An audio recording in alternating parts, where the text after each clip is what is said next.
Give me access to your bank accounts or get out of my house. So I did both and sued him. Now my father is serving 18 months and owes me $180,000. I went from being the family wallet to the guy who destroyed their control and walked away with nothing left to give. I used to think being the responsible one in the family was a good thing, a sign of character, of strength. But over the years, it became a leash I wore like a badge. My name is Ethan. I'm 28 years old, and I live in a cramped split-level house in Dayton, Ohio, with two grown men who treat me like I'm both their servant and their savings account. One of them is my father, Martin. The other is my younger brother, Dean. My mom took a corporate role overseas 6 years ago, some contract that was supposed to last 12 months. But 12 turned into indefinite, and she never came back, not even for holidays. And when she left, she gave my dad a handwritten note, just a few lines telling him to take care of us. She added one sentence at the end: make sure Ethan keeps the family together. Martin weaponized those words like scripture. You heard what she said. He told me, not even a week after she boarded that flight. You're the glue, son. She trusted you. So don't screw it up. Martin used to be a security guard. Worked nights mostly, back when I was a kid. But he quit as soon as mom left, said there was no point in holding the job when the house needed managing. That was his phrase, managing the house. What he really meant was lounging in his recliner, barking orders at me while he watched daytime TV and made up rules about the thermostat like he was the damn sheriff. Then there was Dean. He's 25, but you wouldn't know it. He still sleeps until noon and spends most of his time on the couch scrolling Reddit or talking about starting a podcast that has yet to record a single episode. Martin treats him like a war hero. Me? I get grilled for using the car on my day off. At first, I believed it was my duty. I was the older brother, the stable one, the man of the house now.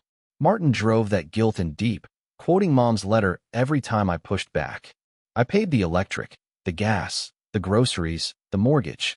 Every time I got a raise, Martin found a new way to reroute the money. Put it in the family pot, he'd say. But that pot had no bottom. Dean got an allowance.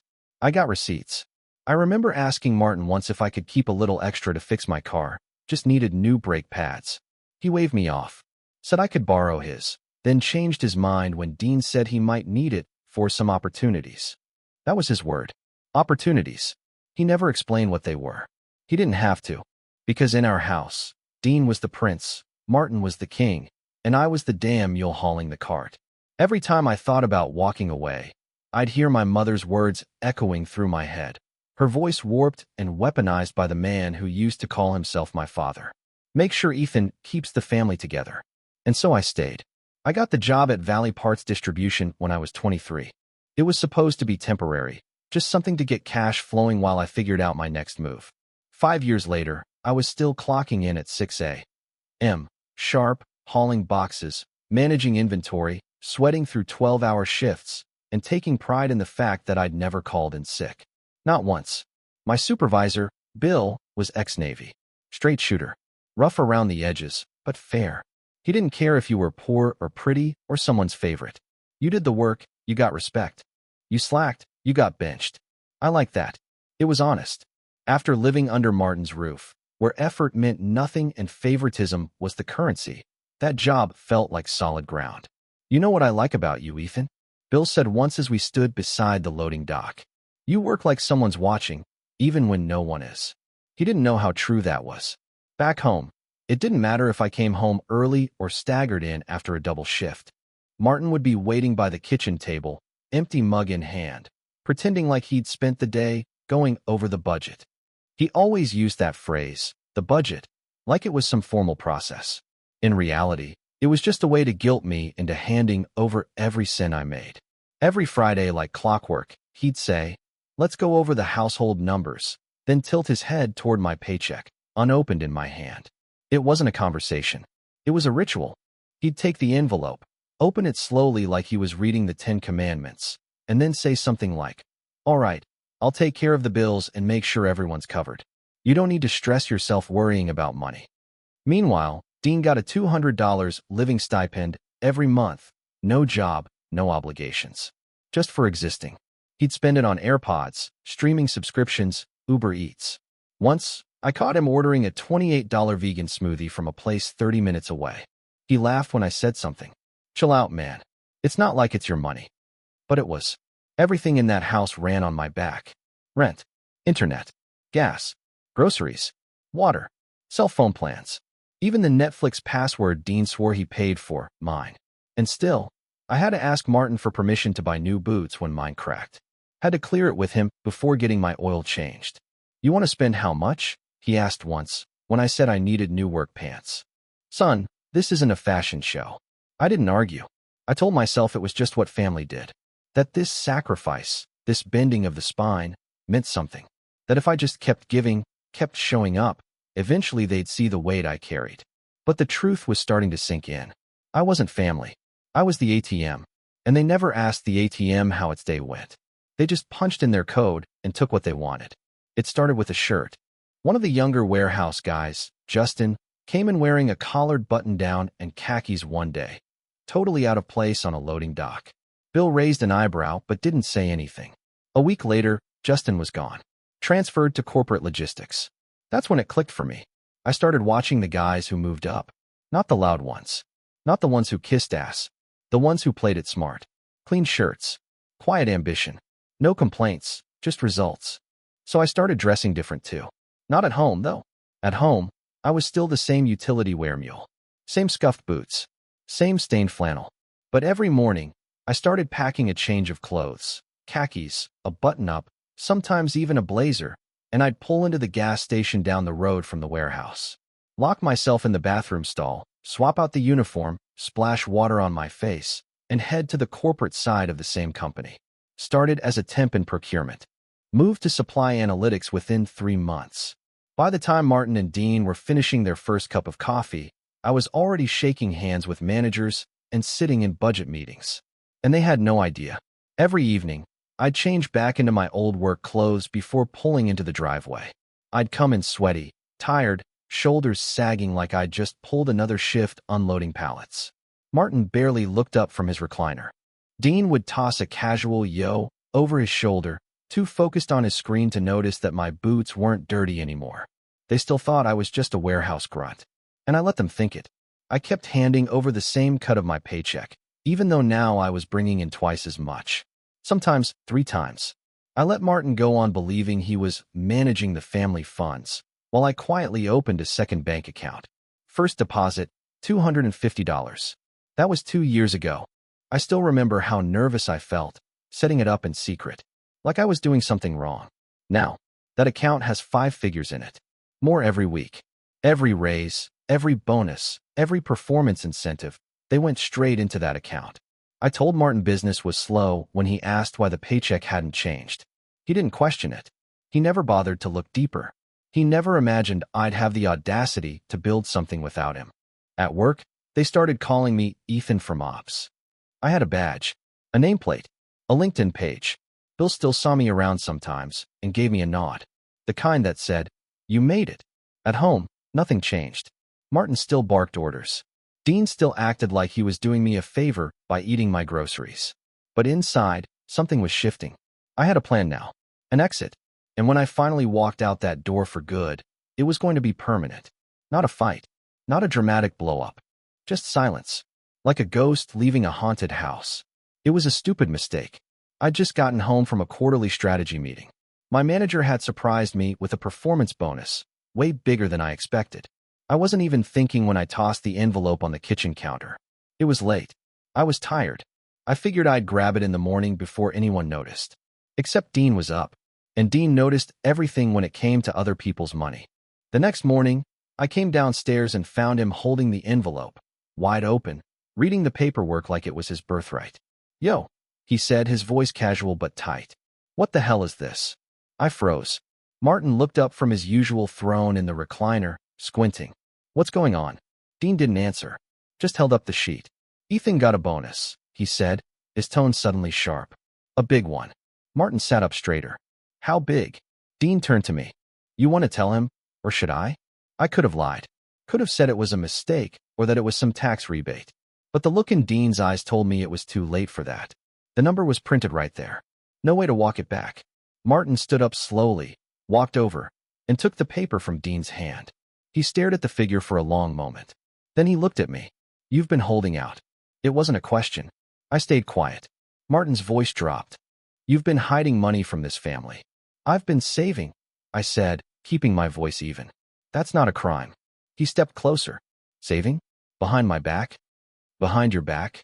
I repeated, laughing bitterly. It's my paycheck. Martin's face twisted. Everything in this house runs because I manage it. No, I said louder this time. Everything in this house runs because I pay for it. Dean stepped in then, mouth twisted in a smug grin. So what? You're just going to sit on a pile of cash while the rest of us suffer. Suffer? I snapped. Dean, you haven't worked a day in 2 years. Martin raised his voice. Don't talk to your brother like that. He's family. So am I said. Or does that not count unless I'm handing over every cent I make? That's when Martin lost it. He shoved me hard. I stumbled back, hit the side of the table. You ungrateful little shit, he yelled, spit flying. After everything I've done, you've done nothing. I shouted back. You sit here, every day, pretending to be in charge of a house you don't pay for. Dean moved toward me too, like backup. Don't talk to him like that. Or what? I snapped. You gonna Venmo me into submission? And then it happened. Martin swung. His fist connected with my cheek, sending me reeling into the counter. I tasted blood, felt the sting rise instantly in my jaw. My knees buckled, but I stayed upright. Dean stood there behind him, not stopping it, egging it on. That's when it was done for me. Not because of the hit, not because of the yelling, because I looked at both of them and realized they didn't love me. They loved what I gave them, and they'd take it by force if they had to. So I wiped my mouth, stood up straight, and said the only words that mattered. I'm done. Then I walked out. I drove straight to the urgent care clinic. My jaw wasn't broken, just bruised, swollen along the left side. The nurse asked what happened. I lied at first, said it was an accident. But halfway through filling out the intake form, I stopped. My hand just hovered over the clipboard. I looked at the mirror across the room, at the red swelling already blooming across my face. And I thought, no more. By the time I walked out, I had photos, medical documentation, and a copy of the clinic's incident notes. First thing the next morning, I took it all to the Dayton Police Department and filed a report. Assault. Domestic. The officer raised an eyebrow when I explained it was my father. I told her everything. She didn't look surprised, just nodded and said, "We see this more than you'd think." Martin was arrested 2 days later. He didn't resist, didn't fight it. He just glared at the officers like the whole thing was beneath him, muttering about ungrateful kids and overblown drama. Dean stood on the porch with his arms crossed, filming it on his phone like a spectator at a car crash. That same night, the text started. Dean, you really called the cops? What's wrong with you? Dean, you think this makes you a man? Selling out your own dad? Dean, don't sleep too easy. I'll be around. At first, I ignored them, but then he started getting creative. Blocking his number didn't help. He just used new ones. I got messages from random area codes. Weird voicemails where he'd just breathe into the phone. Photos of my apartment building taken from across the street. And he started showing up. I'd catch a glimpse of him parked outside my building, windows tinted. Or I'd see someone matching his build behind me when I walked to my car. Always too far away to confirm. Always close enough to unsettle me. I reported everything. The police documented it, but said it wasn't enough yet for a restraining order. That's when I told my employer what was going on. To my surprise, they didn't brush it off. My direct manager pulled me into a conference room and said, "We've got your back, Ethan. You're not alone in this." They brought in corporate legal and had me meet with HR that same day. Within 24 hours, they installed a security protocol at the building, extra surveillance, restricted visitor access, and even flagged Dean's name in the system. Then they referred me to a woman named Victoria Lang. Corporate legal brought her in as outside counsel, but the moment I met her, I knew she was the real deal. Late 30s, sharp suit, steel in her voice. She shook my hand, looked me straight in the eye, and said, "Domestic financial abuse is real and prosecutable. You've got more than a criminal case here. You've got a trail." We spent hours going over the evidence I'd saved. Bank statements, texts, photos, screenshots of years of paycheck transfers. The way Martin managed my money without ever contributing. The allowance Dean got while I had to ask permission to buy groceries. She took notes like she was carving each word into stone. "You were an adult with income," she said. And they exploited you under threat of emotional punishment and, eventually, violence. That's abuse. And we're going to make them regret it. Within a week, Victoria had filed charges: financial exploitation, coercive control, and aggravated harassment. She petitioned the court to freeze Martin's access to all accounts tied to my name. She even got a temporary restraining order placed on Dean after he showed up at my office building trying to bluff his way in. They thought I was weak. They thought I'd back down. But they forgot something. I didn't survive their house for nothing. Now, I had power. And for once, I was using it. I knew Dean wouldn't back off quietly. He wasn't wired that way. After the restraining order went through, he switched from threats to mind games. He'd leave cryptic notes on my windshield, just vague enough to dodge a violation, just personal enough to raise the hairs on the back of my neck. Things like, "Still watching. Family doesn't forget. See you soon, big brother." Then came the drive-bys. My apartment security cameras caught him circling the block in his beater sedan at least twice a night. The footage was grainy, but it was him. Same ratty hoodie, same slouch posture. Once, I found a McDonald's wrapper wedged in my doorframe, my go-to-order scrawled across the front in Sharpie. I started sleeping with a bat by the bed. Victoria wasn't surprised. "This is textbook escalation," she said. "He's losing control, so now he's trying to shake you." I kept my cool. Reported everything. Every text, every drive-by, every weird voicemail. My case file was growing thicker by the day. Still, I was worn thin. And that's when Kyle showed up. Kyle is my cousin, mom's side.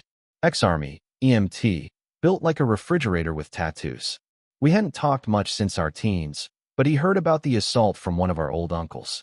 The next thing I knew, he was knocking on my door, duffel bag slung over one shoulder. "I got a few weeks off rotation," he said. "Figured you could use backup." I didn't argue, just stepped aside and let him in. For the first time in weeks, I slept through the night.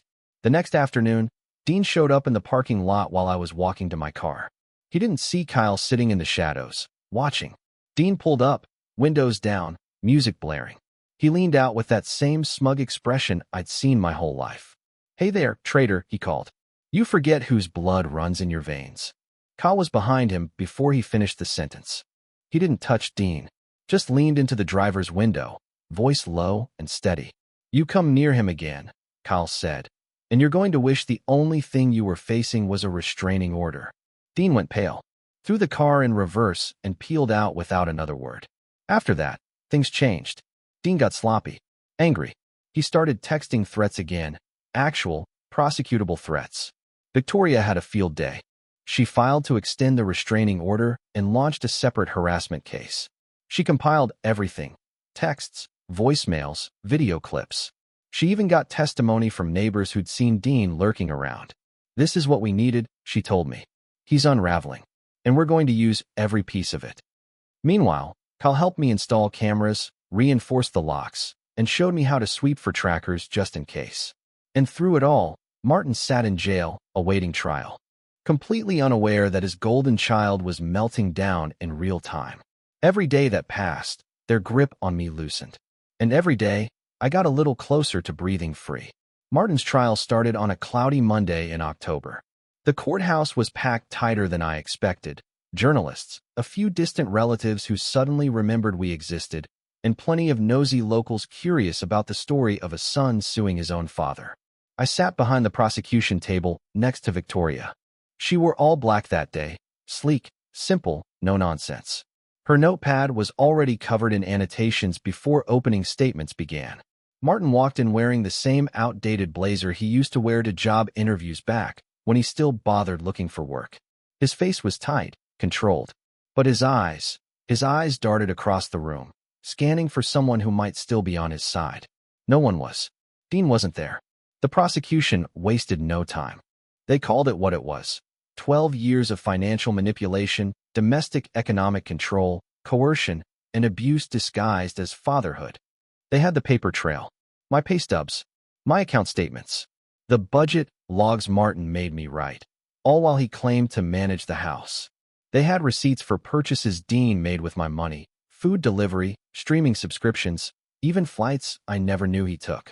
But the real hammer came when Victoria introduced the forensic accountant.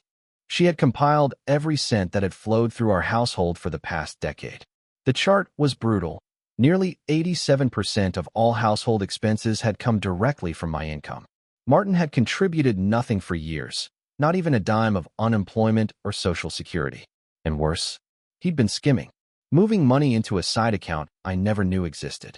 When the prosecutor showed the jury a photo of my bruised jaw, taken the night of the assault, Martin finally broke his silence. He stood up and shouted, "This is all twisted. I gave him everything." The judge banged her gavel. Martin was warned. Victoria didn't flinch. She leaned into the microphone and said, "Sir, what exactly did you give him, besides debt?" Then came the moment I didn't expect. Dean showed up, late, hair unwashed, hoodie pulled over his head like a sulking teenager. He took the witness stand after being subpoenaed. Victoria asked if Martin ever physically disciplined me. Dean smirked. "It was a misunderstanding." "And the financial control?" she asked. "The allowances? The forced paycheck surrenders?" Dean shrugged. "It was fair. He lived under our roof." Victoria tilted her head. "Interesting. Did you pay rent?" Silence. "Did you buy groceries? Cover utilities?" More silence. "Is it true that you received a monthly allowance from your brother while unemployed?" Dean's jaw tightened. "That's not the point." Victoria smiled coolly. "Oh, I think the jury will decide what the point is." Dean fumbled, contradicted himself twice, and walked off the stand red-faced. 2 days later, the verdict came in. Martin, guilty on multiple counts: financial abuse, coercive control, tax evasion, and aggravated assault. The restitution order was massive. He was sentenced to 4 years in state prison and ordered to pay back nearly $75,000, plus penalties for unreported income. Dean didn't escape either. The judge ruled separately on his harassment case. The evidence was overwhelming. Texts, drive-bys, veiled threats. He got 18 months for stalking and violating the restraining order. On top of that, a 5-year restraining order barred him from coming within 500 feet of me, my apartment, or my workplace. As they led Martin away in cuffs, he turned and gave me that look again, that disappointed fatherly stare, the one he used when I brought home a B+ instead of an A. But this time, I didn't shrink. This time, I stared back, unblinking, unbothered, unbreakable. The court clerk banged her gavel. "Next case." And just like that, it was over. 6 months after the trial, I drove past the old house. The yard was overgrown, the mailbox stuffed with flyers and final notices. A bright orange foreclosure sign hung in the front window, peeling slightly at the corners. I didn't stop, just slowed down enough to look, then kept driving. Martin had been behind bars since sentencing. Last I heard, he was filing appeal motions from a shared prison tablet. None of them were going anywhere. The restitution order wiped out everything he had, which wasn't much to begin with. As for Dean, he'd been out of jail for a few weeks now, thanks to early release and good behavior. He was couch surfing with some friend from high school, working a part-time job stocking shelves at a chain pharmacy. The same guy who once told me I lacked ambition was now asking strangers if they wanted a rewards card. I hadn't heard from either of them directly. The restraining orders saw to that. But word still got around. Small town. People talk. They said Dean looked hollow, angry, like a man walking around without a mission now that the ATM had finally shut down. Meanwhile, I had my own place. A 2-bedroom condo just outside the city. Hardwood floors. Washer-dryer in unit. A little balcony where I drank my morning coffee and didn't have to ask anyone's permission to sit in silence. Work had gone better than ever. I'd been promoted to Regional Director the month after Martin's sentencing. My name was on the leadership bulletin now. People actually asked for my opinion. Not out of politeness, but because it mattered. And then there was Victoria. It started slow. Just lunch after court one day. Then a few texts. Then a weekend coffee that turned into a whole afternoon. She was sharp and direct, didn't waste time with games. She called me out when I doubted myself and didn't flinch when I talked about my past. She didn't treat me like a project. She treated me like a partner. Now, most nights she's at my place, feet up on the couch, sipping red wine while I cook dinner. Sometimes we talk about the case, what it meant, how long it went unnoticed. But mostly, we talk about what comes next. I still get texts from people who used to call Martin old school. They say things like, "I can't believe you did that to your family," or "What happened to keeping things private?" But I don't answer anymore. Let them judge. Let them talk. I'm done carrying their shame. Martin and Dean are living proof of what happens when you mistake control for love, when you treat someone's loyalty like a blank check.